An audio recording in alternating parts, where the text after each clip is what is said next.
What's up guys, Megaton here.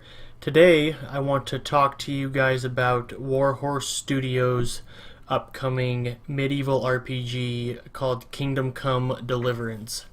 I've been watching the progress of this game for quite a while now, and it's really interested me. It looks like a really cool RPG that nobody else has really been able to do besides other games that have fantasy type universes, magic, monsters, all that kind of stuff. Whereas this is really just a realistic medieval game that actually puts you in 15th century Europe and actually acts like you're living a real person's life. So like I said, I've been watching the progress on this game for a while, and it's looked really promising to me, and it's kind of gotten to a state to where I thought that I might purchase it and invest some time in it, and so that's what I've done.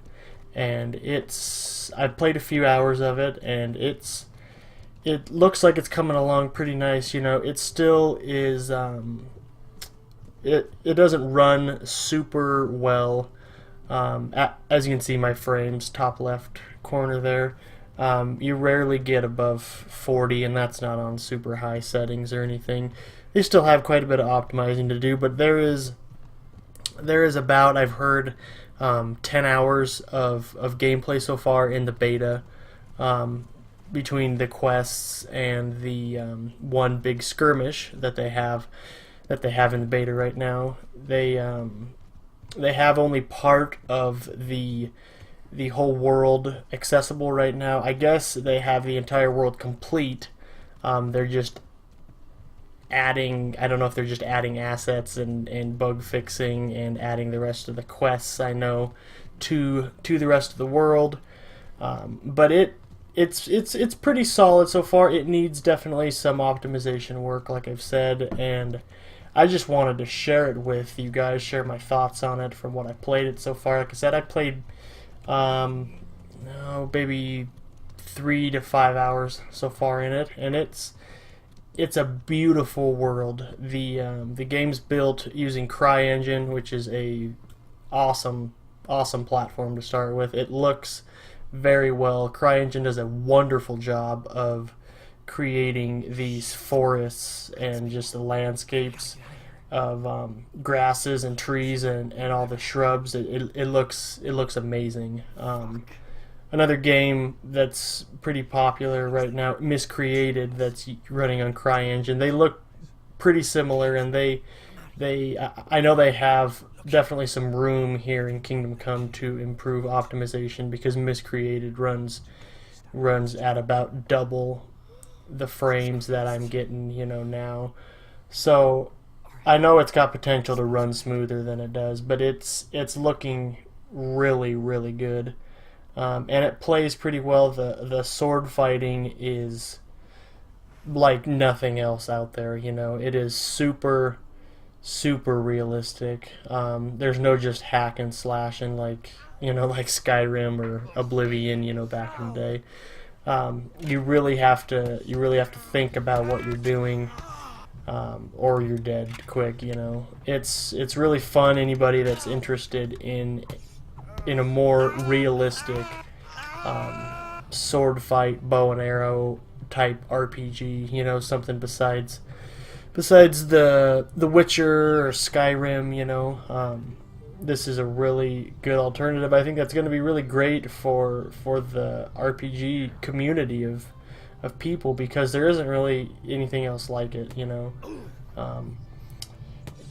As far as the day-night cycle goes, like we're seeing now in the dark, it's dark. Like, night is very dark, and so I think you're pretty wise sometimes to sleep, to wait out part of the nights, unless you're in a big town maybe, and then you can do stuff that you need to in town to get through some of just the darkness. Because like when you're out wandering like that, it is dark, and I haven't ran across any torches yet or anything. I'm sure there are.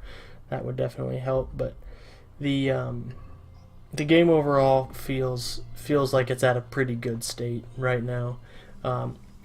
supposedly they are setting final release for 2017. It's already been pushed back, 2 years as of this year. So hopefully it will actually get out this year. It was originally slated, a long time ago for release in 2015, and then they pushed it back to 2016. And then, towards the end of 2016, when we hadn't seen nothing, they said that they just wanted to make an exemplary game. They wanted to have everything perfect, and I understand. They wanted to have a game like no other, which they're on the road to it. So I pride them for doing that instead of releasing an incomplete game and selling and marketing it as a game that's finished when it, if it runs like crap, and it's obvious that it's not incomplete, then I pride them for doing what they're doing. I would rather a developer take their time like what they're doing now. If they have to push their release date back, whatever. At least they're getting it done. They're doing it right. They're doing it the way it's supposed to be done, the way they know the community is expecting it to be. And so, props to them for doing that. So, any upcoming big news for Kingdom Come, any big patches, I will try to be covering them. And hopefully our release date, is in the near future.